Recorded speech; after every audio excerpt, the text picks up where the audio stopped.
So even if you end up only causing few more people in the exchange to trade, but lose a whole bunch of people in the over-the-counter market, still overall the welfare can be higher because each person who entered in the exchange had a lot larger gains from trade individually.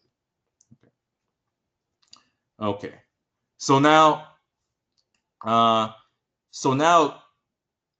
let me just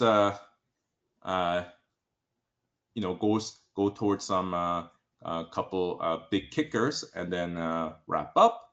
So one of the key things that we find, though, is that although trade volumes and market shares are not very useful for us to know whether or not closing the OTC market or restricting OTC trading can increase welfare, what we find is that adverse selection risk, whether or not there's a lot of informed traders or a few informed traders, this tells us a lot about whether or not the OTC market should be open or closed.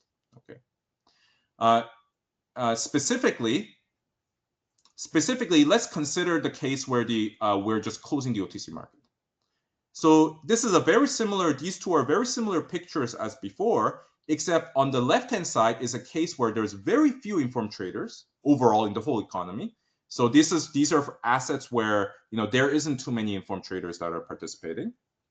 And on the right-hand side is a case where there's many informed traders. So these are assets where there's lots of informed trading. So you can imagine on the left-hand side, it's like corporate bonds, which is not traded by very many informed traders, whereas on the right-hand side is something like stocks, which is traded by a lot of hedge funds and so on. Okay.